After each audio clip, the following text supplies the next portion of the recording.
My name is Audrey, and I never thought at 32 years old, my own father would point his finger in my face and demand I return $60,000 I never took. The worst part wasn't the accusation, but how quickly my entire family believed I would steal from my own mother. That night at our family dinner, as the words hung in the air, I realized blood doesn't guarantee loyalty. Sometimes the people who should love you unconditionally are the ones who condemn you without evidence. If you're watching this right now, drop a comment letting me know where you're viewing from, and hit that subscribe button if you've ever been wrongfully accused by someone you trusted. Trust me, you'll want to stick around for how this story ends. I was always the responsible one in my family. Growing up in a middle-class neighborhood in Seattle, I learned early on that hard work was valued above all else. My father, Harold, worked as a construction foreman, often putting in 60-hour weeks to keep our family afloat. My mother, Martha, was a nurse at the local hospital, working night shifts so she could be home when we returned from school. They weren't perfect parents, but they tried their best with what they had. As the eldest daughter, I naturally fell into the role of helper. By age 12, I was cooking dinners when Mom worked late. By 15, I was helping my younger sister Allison with her homework and making sure she made it to her extracurricular activities on time. Looking back, I can see how this dynamic shaped our family roles early on. Allison was 3 years younger than me, and from the beginning, we couldn't have been more different. Where I was practical and studious, Allison was social and spontaneous. She had a natural charm that drew people to her, while I was more reserved. I noticed early on how my parents, especially my father, seemed to light up around her in a way they never did with me. It wasn't that they didn't love me, but their love for Allison always seemed more unconditional, more freely given. Despite our differences, Allison and I were close as children. We shared a bedroom until I was 16, whispering secrets late into the night and making plans for our futures. She talked about becoming famous, while I dreamed of financial security, something I'd noticed our parents struggling with throughout our childhood. Money was always tight in our household. I remember the hushed arguments behind closed doors, the pile of bills on the kitchen counter, and the way my mother would stretch a pound of ground beef to last 3 meals. When I was 14, I got my first job bagging groceries at the local supermarket. Every paycheck, I saved half and gave the other half to my parents, insisting they use it for bills. They initially refused, but eventually accepted my help with a mixture of pride and sadness that their teenage daughter felt responsible for contributing to family finances. Education was my ticket to a better life. I studied relentlessly throughout high school, earning a partial scholarship to the University of Washington. Even with the scholarship, college wasn't easy financially. I worked 30 hours a week at a campus bookstore while maintaining a full course load in accounting. There were nights I slept only 4 hours, running on coffee and determination. Meanwhile, Allison attended community college, dropped out after a year, and cycled through a series of retail jobs. After graduating with my accounting degree, I secured a position at a respected firm in Seattle. The financial stability I'd craved my entire life was finally within reach. I moved into my own apartment, started building savings, and even began helping my parents with larger expenses. When their roof needed replacing 3 years ago, I covered half the cost. When Dad's truck broke down, I helped pay for repairs. It wasn't that I felt obligated exactly, but I wanted to ease their burden after all they'd sacrificed for us. 2 years ago, my mother began experiencing health issues. What started as occasional forgetfulness progressed to concerning memory lapses. The doctors ran tests, but couldn't provide a definitive diagnosis beyond mild cognitive impairment. During this time, I stepped in to help manage her finances. I set up automatic bill payments, organized her banking information, and checked her accounts regularly to ensure everything was in order. My father was grateful for the help, as numbers had never been his strong suit. Through all of this, I maintained my reputation as the reliable daughter, the one who could be counted on in a crisis. I took pride in this role, never imagining it would be used against me in the worst possible way. The night everything fell apart started like any other family dinner. It was a Sunday in April, and I'd arrived at my parents' house with a homemade apple pie, my mother's favorite. Dad was grilling chicken in the backyard, Mom was setting the table, and Allison was lounging on the couch, scrolling through her phone. Everything seemed normal, peaceful even. Dinner began pleasantly enough. We talked about the unusually warm spring weather, Dad's upcoming fishing trip with his buddies, and my recent promotion at work. Mom seemed especially clear-headed that evening, laughing at Dad's corny jokes and asking thoughtful questions about my job. Allison was quieter than usual, but I didn't think much of it at the time. It wasn't until dessert that the atmosphere shifted. Dad cleared his throat in that deliberate way that always signaled he had something serious to discuss.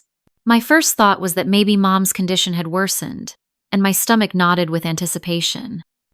"Audrey," he began, his voice unnaturally controlled, "we need to talk about your mother's bank account." I set down my fork, confused. What about it? Is something wrong with the automatic payments I set up? The look he gave me was cold, unlike anything I'd seen directed at me before. "Don't play dumb. We know what you've been doing." "Dad, I honestly don't know what you're talking about." He pushed back from the table so forcefully that the water glasses rattled. $60,000, Audrey. $60,000 is missing from your mother's account over the last 6 months. The accusation hit me like a physical blow. What? That's impossible. I help Mom balance her checkbook every month. There's no way that much money is missing. Mom, who had been silent until now, began to cry softly. "I trusted you with my finances, Audrey. How could you do this to me?" "Do what, Mom? I didn't take any money from you. I would never do that." I looked frantically between my parents, trying to make sense of what was happening. Dad slammed his hand on the table. "We have the bank statements right here." He pulled a folder from beside his chair and threw it across the table. Papers spilled out, showing withdrawal slips and account summaries, monthly withdrawals, all after you started helping with her accounts. With shaking hands, I examined the papers. There were indeed records of large cash withdrawals, ranging from $8,000 to $12,000 each month, but I hadn't made these transactions. I looked up, desperate to convey my innocence. "I didn't make these withdrawals. This isn't my signature, Dad. Someone else must have access to Mom's account." "Your name is on her account as a co-signer," he countered. "No one else could have taken this money except you or your mother, and she certainly didn't withdraw it." Allison, who had been watching the exchange with an odd expression, finally spoke up. "You've been acting weird lately, Audrey. Canceling plans, being secretive about your personal life, and suddenly, you got that new car." "My new car? I've been saving for that car for 3 years, and I've been busy with work because of my promotion. That has nothing to do with this." "The timing is suspicious," Allison pressed. "Mom's money starts disappearing, and suddenly you're upgrading your lifestyle." I couldn't believe what I was hearing. My own sister was piling on accusations without a shred of evidence beyond circumstantial timing. I can prove where every dollar for my car came from. I have bank statements, loan documents, everything. My father's face had turned an alarming shade of red. "Return the $60,000 or don't come home again, Audrey. It's that simple." "Dad, please," I begged, tears forming in my eyes. "I didn't take Mom's money. Why won't you believe me?" "Because the evidence is right here." He jabbed a finger at the bank statements. "You took advantage of your mother's condition to steal from her. What kind of daughter does that?" "You took Mom's money," Allison added, her voice dripping with self-righteousness. "We all know it." I looked at my mother, hoping to find some doubt in her eyes, some willingness to consider that I might be innocent. Instead, I saw only hurt and betrayal. "I want my money back," she whispered. "I was saving that for my medical care." The realization that my entire family had already convicted me without a trial was devastating. I stood up, legs unsteady beneath me. "I didn't take your money, Mom. I would never steal from you." but I'm going to find out who did. Don't bother coming back without the money, my father called after me as I gathered my purse and keys. You're no daughter of mine until you make this right. I walked out of my childhood home that night, feeling like I'd entered an alternate reality. How could my family, the people who had known me my entire life, believe I would steal from them? And more importantly, if I didn't take the money, then who did? The drive home from my parents' house that night was a blur. Tears obscured my vision as I navigated the familiar streets on autopilot, my mind racing with confusion and hurt. By the time I reached my apartment, my shock had begun to crystallize into determination. I knew I was innocent, and I was going to prove it. Sleep was impossible.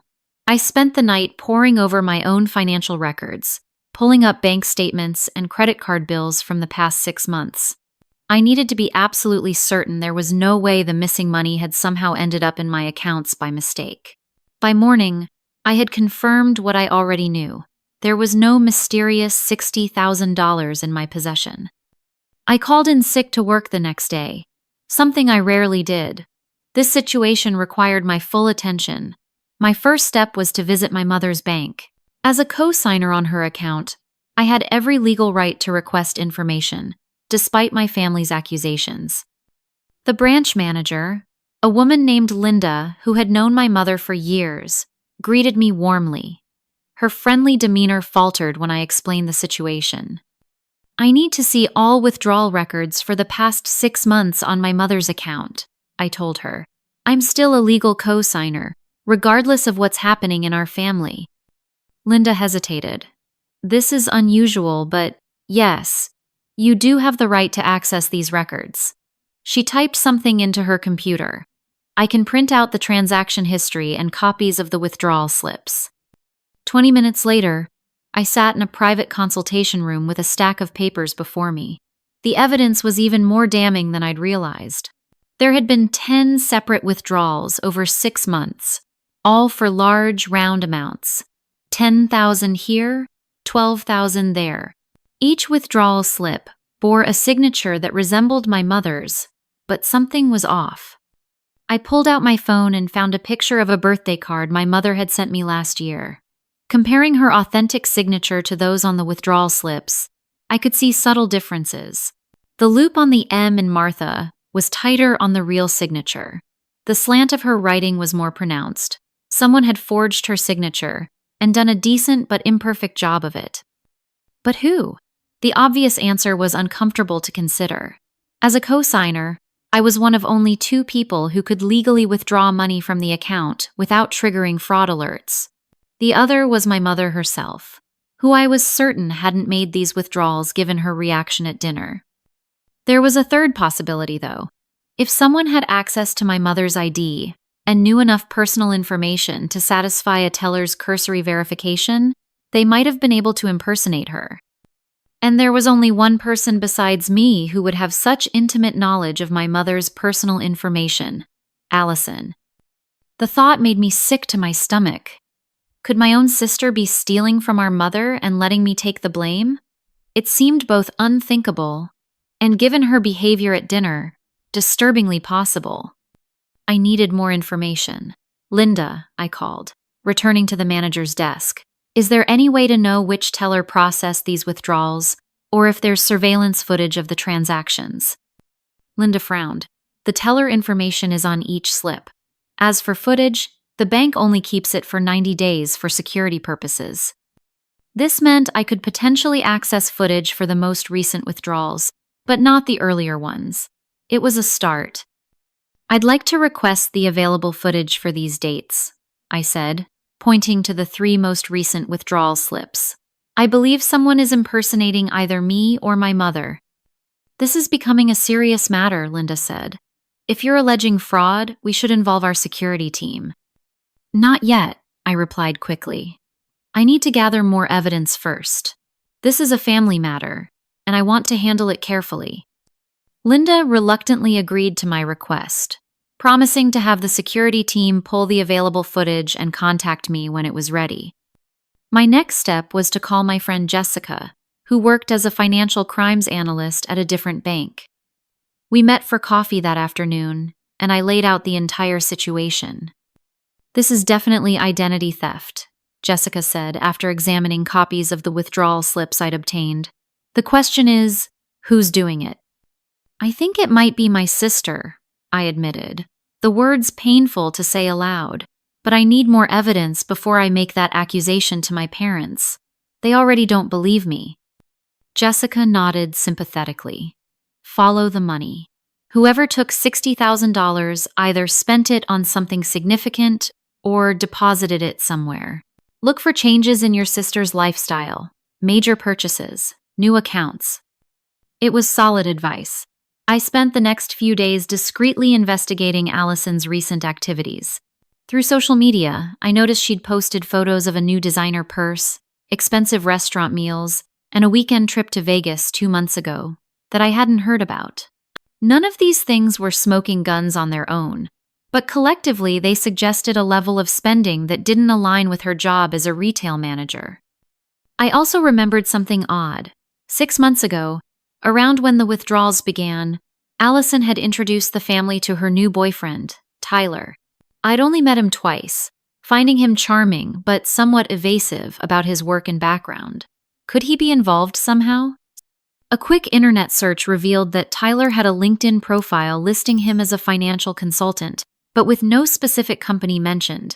His Facebook page showed similar luxury spending to Allison's: expensive watches, high-end restaurants, a new motorcycle. I needed to dig deeper into this connection.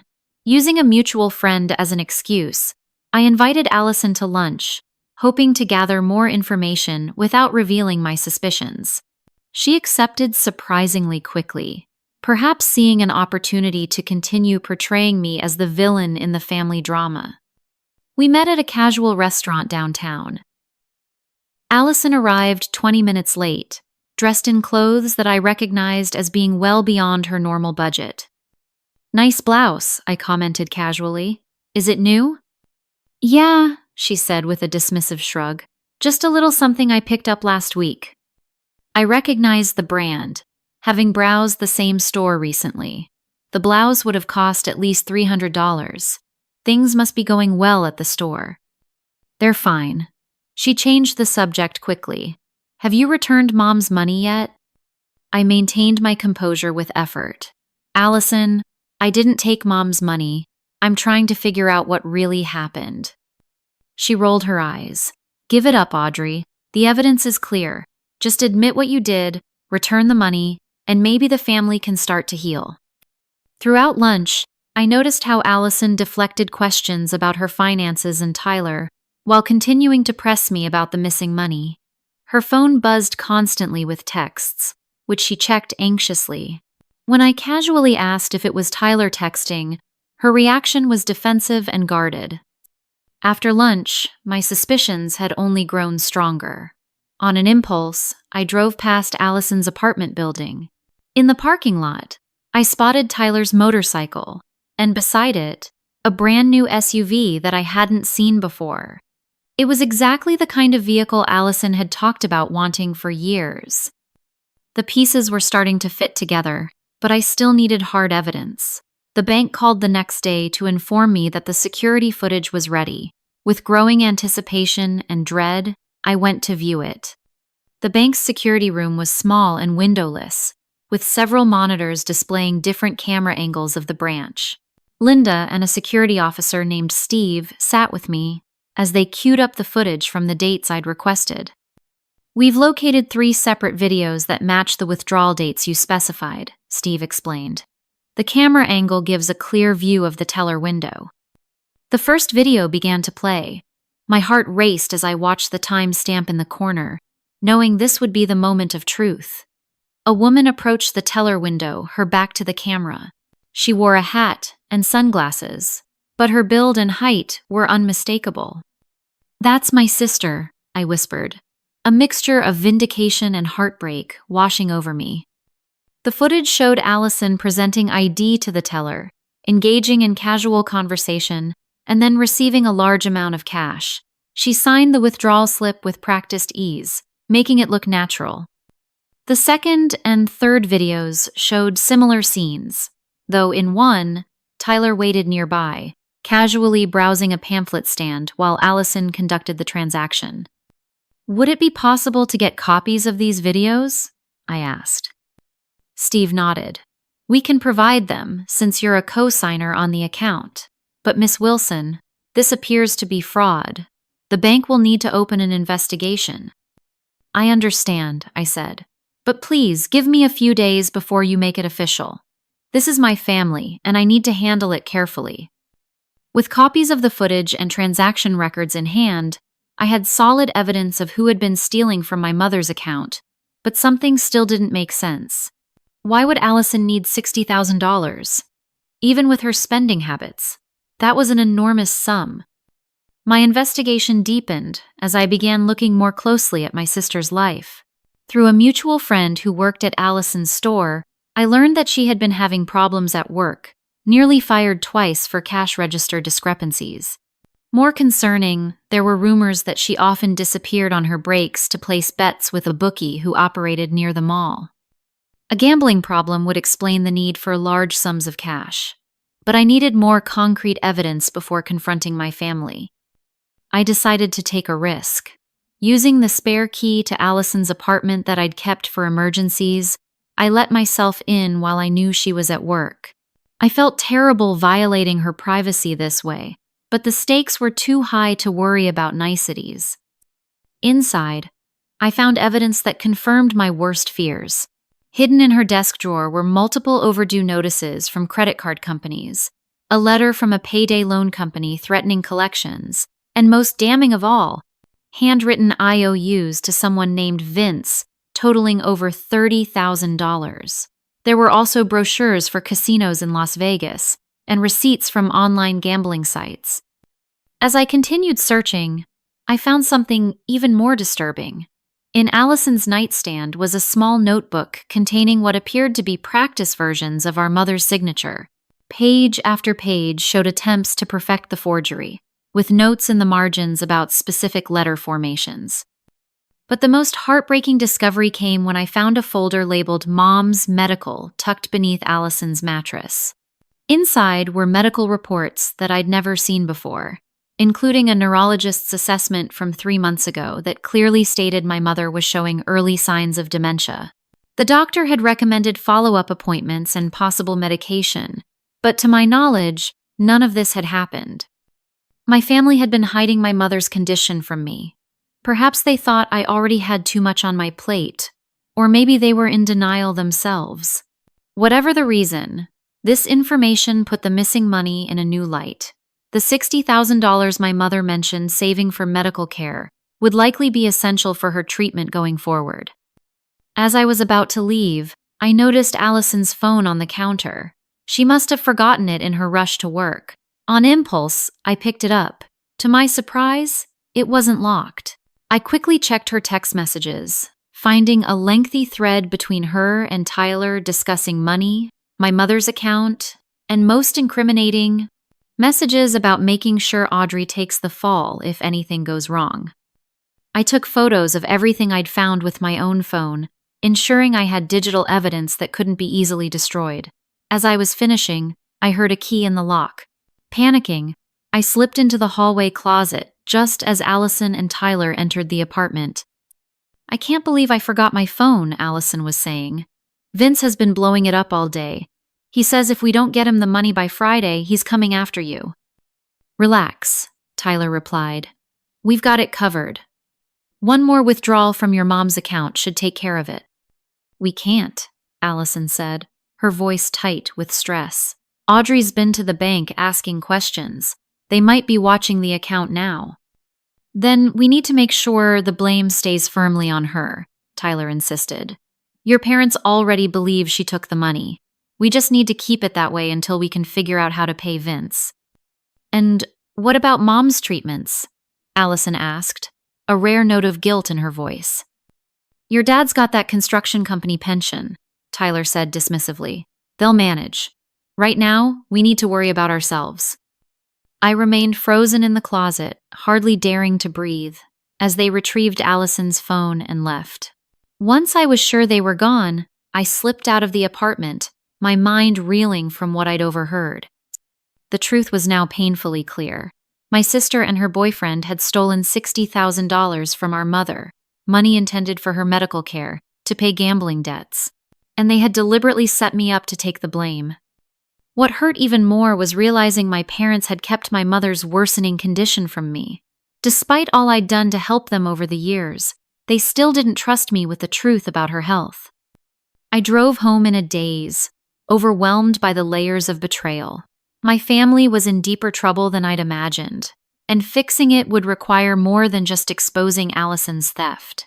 I needed to decide not only how to clear my name, but whether this family was worth saving at all.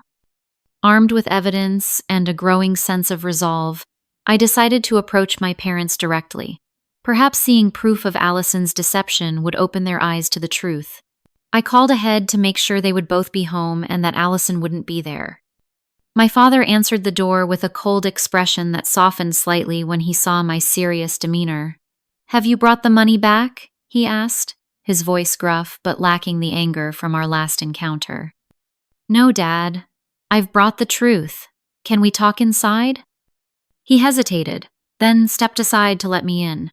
Mom was sitting in her favorite armchair, looking smaller and more fragile than I remembered.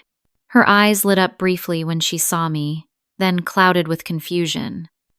"Audrey brought some information about the missing money," Dad explained to her slowly. I sat across from them and carefully laid out what I'd discovered. The bank footage showing Allison making withdrawals, the forged signatures, the evidence of gambling debts. I showed them photos of the practice signatures I'd found in Allison's apartment and played a recording of Tyler's conversation about pinning the blame on me. "This is ridiculous," my father interrupted, though I could see doubt beginning to creep into his expression. "You could have doctored these videos or planted this evidence." "Dad, why would I do that? Think about it. I've always helped this family financially. I have a good job, savings, investments. Why would I suddenly need to steal from Mom?" Before he could answer, the front door opened, and Allison walked in. She froze when she saw me sitting with our parents, surrounded by evidence. "What's she doing here?" Allison demanded. "I thought you said she wasn't welcome until she returned the money." "Your sister has brought some concerning information," Mom said, her voice surprisingly clear. "She says you took my money, Allison." Allison's face flushed red. "That's absurd. She's just trying to shift the blame because she got caught." She turned to me with venom in her eyes. "How dare you come here and try to turn them against me?" "I have video footage of you at the bank, Allison," I said calmly, "making withdrawals from Mom's account on 3 separate occasions. The bank is opening a fraud investigation." "You're lying!" she screamed, but the panic in her eyes told a different story. "I also found these in your apartment." I held up my phone showing photos of the IOUs and practice signatures. "You've been stealing from Mom to pay gambling debts, and you and Tyler plan to frame me for it." My father stood up abruptly. "You broke into your sister's apartment? That's illegal, Audrey." I couldn't believe he was focusing on that detail, rather than the evidence of Allison's theft. "I used the spare key you gave me for emergencies. This qualifies, don't you think?" "You had no right," Allison shouted, tears streaming down her face now. "You've always been jealous of me, always trying to make yourself look better by tearing me down." "Jealous?" I laughed incredulously. "Allison, I've spent my entire adult life helping this family while you've taken, and now you've stolen money that Mom needs for her medical care." A heavy silence fell over the room at my words. My mother looked down at her hands, and my father's expression darkened. "You know about her diagnosis," he said quietly. "Yes. I found the medical reports in Allison's apartment. Why didn't you tell me Mom has dementia? I could have helped with her care, with finding specialists." "We didn't want to burden you," Mom said softly. "You already do so much." "It wasn't your business," Allison cut in. "You're always trying to control everything, acting like you're so perfect. Maybe I did take some money, but it was because I needed help and knew you'd just judge me for it." Her partial admission hung in the air. My father looked between us, clearly struggling to process everything. How much did you take, Allison? He finally asked, his voice dangerously quiet. It doesn't matter, she deflected. What matters is Audrey breaking into my home and invading my privacy. $60,000, I exploded. She took $60,000 from Mom's account to pay gambling debts, money that was supposed to be for Mom's treatment. And instead of admitting it, she let you believe I stole it. She let you tell me I was dead to you if I didn't return money I never took. The front door opened again, and Tyler walked in. He assessed the situation quickly, his charming smile faltering when he saw the evidence spread out on the coffee table. What's going on here? He asked, moving to stand beside Allison. We know everything, I told him. About the withdrawals, the gambling debts, all of it. You don't know anything, he sneered, but I could see the calculation in his eyes as he looked for an escape route. I know Vince is expecting his money by Friday, I said, watching his face pale. I know you both planned to frame me if you got caught. I know you've been using my sister and stealing from my mother. My father, who had been uncharacteristically quiet, suddenly stood up and pointed at the door. Get out of my house, he said to Tyler, his voice shaking with anger. Dad, wait, Allison pleaded. It's not what it looks like. Tyler was helping me invest the money. We were going to pay it back with interest. Investing? I scoffed. Is that what you call losing $30,000 to a bookie named Vince? The color drained from Allison's face. How do you know about Vince? I heard you and Tyler talking about him, about how he's coming after Tyler if you don't pay by Friday. My mother began to cry quietly. My savings, she whispered. For my treatments. It's all gone? The reality of what they'd done seemed to finally hit Allison. She sank onto the couch, her defiance crumbling. I was going to pay it back, she insisted weakly. I just needed a little more time. Time for what? My father demanded. To gamble more? To steal more from your mother? Tyler, sensing the tide turning against them, began inching toward the door. This is a family matter. I should go and let you sort this out.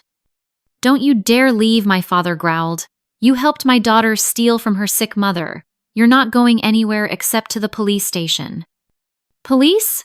Allison's head snapped up. Dad, no! You can't call the police on us. Watch me, he said, reaching for his phone. What followed was chaos. Allison began sobbing hysterically, while Tyler tried to convince my father that involving the police would only make things worse. Neighbors who had heard the shouting came to the door to check if everything was all right, adding to the humiliation of having our family's dirty laundry exposed. Throughout it all, I sat beside my mother, holding her hand as she processed the betrayal of her younger daughter. I thought it was you, she kept saying. We accused you of something so terrible, and you were innocent all along. It's okay, Mom, I told her, though it wasn't, not really. The ease with which they had believed the worst of me had damaged something fundamental in our relationship. Eventually, Tyler left after my father threatened to call the police immediately if he didn't leave Allison and our family alone for good. Allison retreated to her old bedroom, still sobbing about how unfair everything was and how she was the real victim. Left alone with my parents, I faced the uncomfortable aftermath of vindication. I need you both to understand something, I said quietly. The fact that you immediately assumed I would steal from you without even giving me the benefit of the doubt has hurt me deeply. I don't know if our relationship can ever be the same. We made a terrible mistake, my father admitted, looking suddenly old and defeated. I don't expect you to forgive us right away, or maybe ever. But I hope you'll give us a chance to make it right. I wasn't ready to offer forgiveness, not yet. Right now, we need to focus on Mom's care and figuring out what to do about the stolen money. The rest will have to wait. As I left that night, I felt hollow rather than triumphant. I had cleared my name, but at what cost? My sister might face criminal charges. My mother's condition was worse than I'd known, and the trust within our family was shattered. The question now was whether anything could be salvaged from the wreckage. In the week following the confrontation, I threw myself into gathering conclusive evidence. The bank's fraud department had officially opened an investigation, providing me with copies of all transaction records and teller slips with the forged signatures. The surveillance footage clearly showed Allison making the withdrawals, sometimes alone and sometimes with Tyler hovering nearby. I consulted with a lawyer friend, Megan, about potential legal actions. "Your sister committed identity theft and bank fraud," she explained during our meeting. "These are serious crimes with potential jail time." "And if I decide not to press charges?" I asked, still conflicted about sending my own sister to jail despite everything she'd done. "That would be up to you and your mother, since she's the primary victim. But remember, your sister stole $60,000 that was meant for your mother's medical care. That money needs to be recovered somehow." The theft had placed my family in a precarious financial position. My father had contacted me privately, admitting that their savings were nearly depleted after paying for my mother's initial medical assessments. The $60,000 had represented the bulk of their retirement nest egg, set aside specifically for my mother's future care needs. "We were counting on that money to get your mother into a memory care facility when the time comes," he confessed, his voice heavy with worry. "Without it, I don't know what we'll do." I promised to help them figure something out, regardless of what happened with Allison. Family obligations ran deep, despite recent events. Meanwhile, Allison had been alternating between tearful apologies and defensive accusations. She called me repeatedly, sometimes begging for forgiveness, and other times blaming me for ruining her life by exposing her theft. "You could have just talked to me privately," she argued during one call. "Instead, you humiliated me in front of Mom and Dad." "Like you did to me?" I countered. "You let them believe I stole from Mom. You let Dad tell me I was dead to him if I didn't return money I never took." "I was desperate," Vince was threatening Tyler. "I didn't know what else to do." "You could have asked for help, Allison. You could have told the truth." "Would you have helped me pay gambling debts?" she asked bitterly. The question gave me pause. Would I have? Probably not in the way she wanted, by simply handing over cash. But I would have supported her getting professional help for her gambling addiction. I would have stood by her through recovery. That's what family was supposed to do. During this time, I also reflected deeply on my childhood and family dynamics. Looking back with adult eyes, I recognized patterns I'd been too close to see before. The way my father had always favored Allison, excusing her mistakes while holding me to higher standards. How my mother had relied on me for practical support but turned to Allison for emotional comfort. The subtle message had always been that I was valued for what I could provide, while Allison was valued simply for who she was. Understanding these patterns didn't excuse what Allison had done, but it helped explain how she had developed such a profound sense of entitlement. In her mind, taking the money might have seemed justified somehow, as if the world owed her special consideration. I gathered all the evidence into a comprehensive file: bank records, surveillance footage, photos of the forged signatures, text messages between Allison and Tyler discussing the scheme. The final piece came when I received an email from the bank confirming that the handwriting on the withdrawal slips did not match my mother's official signature on file. With this complete evidence portfolio in hand, I had to make a decision about pressing charges. This wasn't just about punishing Allison. It was about whether there was any path forward for our family. I arranged to meet my parents at their home again, bringing the evidence file with me. Allison would be there too, at my insistence. This needed to be resolved with everyone present. The atmosphere was tense as we gathered in the living room. My mother looked frail, the stress of recent events taking a visible toll. My father seemed to have aged years in just a week. Allison sat apart from them, eyes downcast. "I've brought everything together," I said, placing the file on the coffee table. "The bank has confirmed this was fraud. They're waiting on our decision about pressing charges before they proceed." "Charges?" my mother repeated, distressed. "Against Allison?" "Yes, Mom. What she did was criminal. She stole $60,000 from you by forging your signature. Allison began to cry softly. I know what I did was wrong. I got in too deep with gambling. Tyler convinced me it was just borrowing, that we'd win it back and replace it before anyone noticed. But you didn't win it back, my father said flatly. And when you were caught, you blamed your sister. I panicked. I didn't know what else to do. She looked up at me pleadingly. Audrey, please don't send me to jail. I'll do anything to make this right. I took a deep breath, having already decided my course of action during my drive over. I'm not pressing charges on one condition. You get help for your gambling addiction, and you find a way to pay back every cent you took from Mom. Relief washed over her face, quickly followed by confusion.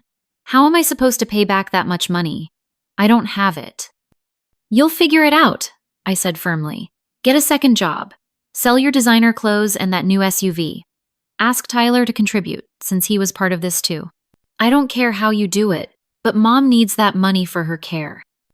My father nodded in agreement. Your sister is showing you more mercy than you deserve. If it were solely up to me, you'd be facing a judge right now. There's one more thing, I added. I want you to tell me right now why you thought it was okay to let Mom and Dad believe I stole the money. I want to hear you say it out loud. Allison squirmed uncomfortably. I knew they would believe it was you because you handle Mom's finances. It was convenient. No, I pressed. The real reason, Allison. She looked down at her hands. Because they always forgive me, she whispered. They never forgive you. I knew if they thought you did it, they'd cut you off. But if they knew it was me, they'd find a way to excuse it. Her brutal honesty hung in the air. My parents looked stricken, perhaps recognizing the truth in her assessment of their parenting. That's the pattern that needs to change, I said, addressing my parents now. You enabled this behavior by always holding Allison to a lower standard. That stops now, or I walk away from this family for good. My father nodded slowly, tears in his eyes. You're right. We failed both of you in different ways. My mother reached for my hand. Can you forgive us, Audrey? For not believing in you when we should have? I didn't answer immediately. Forgiveness wouldn't come easily after such a profound betrayal. I'm willing to try, I finally said, but things will need to change. As I prepared to leave, I felt neither triumph nor closure, but perhaps the beginning of a path forward. My family was broken in ways I hadn't fully understood before, but acknowledging those breaks was the first step toward healing them. Whether we could actually rebuild what had been damaged remained to be seen. But I had given my family exactly what they had asked for, a reason to mean their ultimatum about not coming home. The choice now was whether they would continue down that path or find a new way forward together. 1 month after the confrontation, I returned to my parents' house for what I knew would be the most important meeting of our lives. In my car was a portfolio containing every piece of evidence I had gathered: bank surveillance footage, transaction records, and most damning of all, the teller slips with Allison's forged signatures. I had barely spoken to my family during this time, needing space to process everything. My mother had called several times, her voice increasingly clear as she adapted to new medication for her condition. My father had left a few gruff but apologetic voicemails. Allison had alternated between angry texts and tearful pleas for forgiveness. Today would determine whether any kind of relationship with my family was possible going forward. When I arrived, they were all seated in the living room as if awaiting judgment. My father looked older, the lines around his eyes deeper than I remembered. My mother smiled tentatively when I entered. Allison sat apart from them, her usual confidence replaced by a hunched posture and nervous energy. "Thank you for coming," my father began awkwardly. "We weren't sure you would." "I almost didn't," I admitted, setting my portfolio on the coffee table. "But we need to finish this, one way or another." I opened the portfolio and began methodically laying out the evidence I had gathered. The bank statements showing the pattern of withdrawals, the surveillance footage stills showing Allison at the teller window, and finally, the teller slips with the forged signatures. I placed them on the counter slowly, watching as my family confronted the irrefutable evidence of betrayal. "The bank has completed its investigation," I said. "They've confirmed this was fraud. Allison forged Mom's signature and stole $60,000. My father looked at the evidence, his jaw tight. "What happens now? Will they press charges?" "That depends on us," I explained. "Specifically on Mom, since it's her account. The bank will respect her wishes." All eyes turned to my mother, who was staring at the evidence with a mixture of sadness and resolve. "Allison," she said quietly, "you need to explain yourself. All of it. Right now." The directness of her demand seemed to startle everyone. My mother had always been the peacemaker, the one who smoothed things over rather than demanding accountability. Allison's composure finally broke completely. "I started gambling about 2 years ago," she confessed, tears streaming down her face. "Just small bets at first, on sports games with Tyler. But I kept losing, and the bets got bigger. I took out payday loans, maxed out credit cards. When that wasn't enough, I borrowed from a guy named Vince, who Tyler knew." "And my account?" my mother prompted. "6 months ago, Vince started threatening us. I was desperate. I knew you had savings, and I thought I could just borrow some, win it back, and replace it before anyone noticed." She wiped at her tears. "Tyler helped me practice your signature. I only meant to take a little, but the debts kept growing, and I kept losing." "And blaming Audrey?" my father pressed. "How do you explain that?" Allison couldn't meet his eyes. "When you found out about the missing money, I panicked. Tyler suggested that since Audrey helped with the finances, we could let her take the blame until we figured something out. I knew it was wrong, but I was so scared of what Vince would do." The room fell silent as her confession hung in the air. I had expected to feel vindicated hearing her admit everything, but instead, I just felt tired. The weight of family betrayal was heavier than any satisfaction of being proven right. "I've been seeing a therapist for my gambling addiction," Allison continued after a moment. "I've gone to Gamblers Anonymous meetings every day for the past month. I sold my car and most of my designer stuff. It's only about $8,000 so far, but I'm working on getting the rest." "And Tyler?" I asked. "Gone," she said simply. "He disappeared when he realized I couldn't get any more money. Last I heard, he left the state." I nodded, unsurprised. Men like Tyler were experts at extracting what they wanted and vanishing when things got difficult. "Here's what's going to happen," I said, looking at each family member in turn. "Mom, I've set up an appointment with a financial advisor who specializes in elder care. We need to make sure your remaining assets are protected and properly managed for your future needs." My mother nodded gratefully. "Dad, I'm adding you to Mom's new account, but with limited access. All major withdrawals will require dual authorization from now on." He accepted this with a humble nod, understanding it was a necessary precaution. "Allison," I continued, turning to my sister, "you will continue treatment for your gambling addiction. You will get a second job if necessary to pay back every cent you took. And you will write a formal confession for the bank, taking full responsibility." "What about the police?" she asked fearfully. I exchanged a look with my mother, who gave a small nod of agreement. "We won't press charges, on the condition that you follow through with everything we've discussed. If you relapse, or stop making payments, that decision will be reconsidered." Relief washed over her face, followed quickly by shame. "I don't deserve your mercy." "No, you don't," I agreed. "But this isn't just about you. Criminal charges would impact this entire family, including Mom's well-being. Consider this your one and only second chance." With the terms established, a fragile peace settled over the room. It wasn't forgiveness, not yet, but perhaps the beginning of a path toward healing. Over the following months, our family slowly began to rebuild. Allison stayed committed to her recovery, working 2 jobs to make monthly payments toward the stolen money. My parents attended family therapy sessions, confronting the patterns that had contributed to our dysfunction.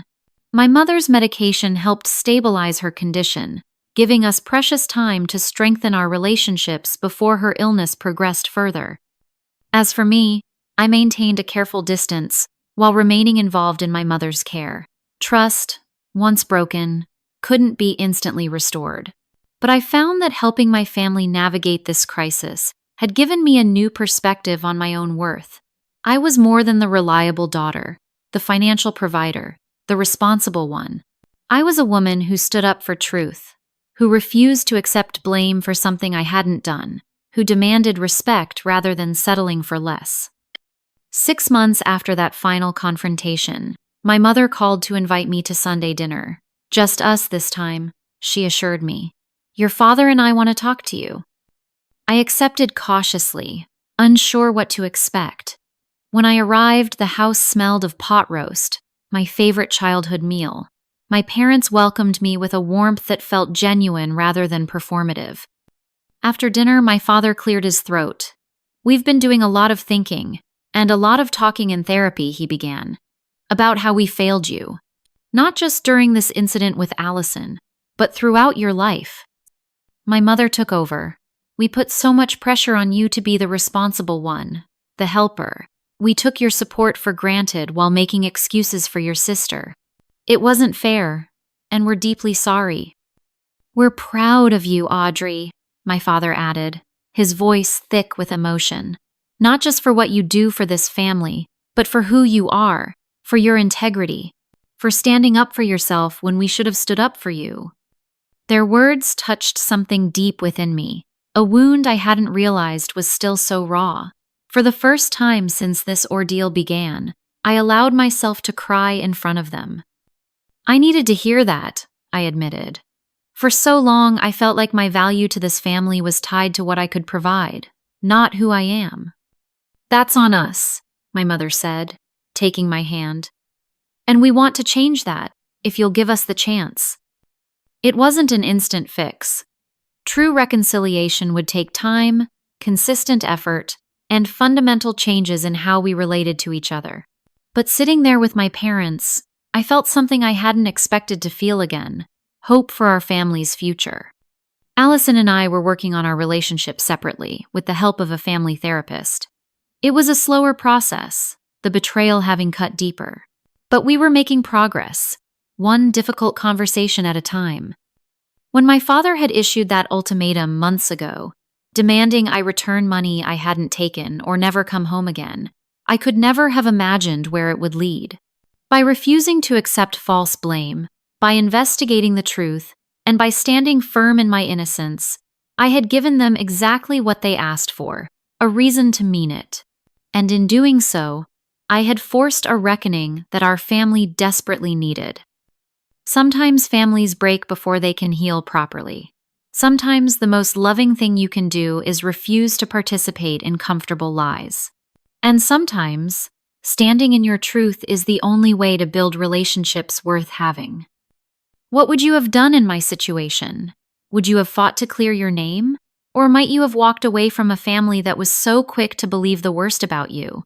Have you ever had to stand up to loved ones who wrongly accused you? Leave your thoughts in the comments below. And if this story resonated with you, please like, subscribe, and share it with someone who might need to hear it. Thank you for listening to my journey, and remember that your worth isn't determined by how others treat you, but by the integrity with which you live your life.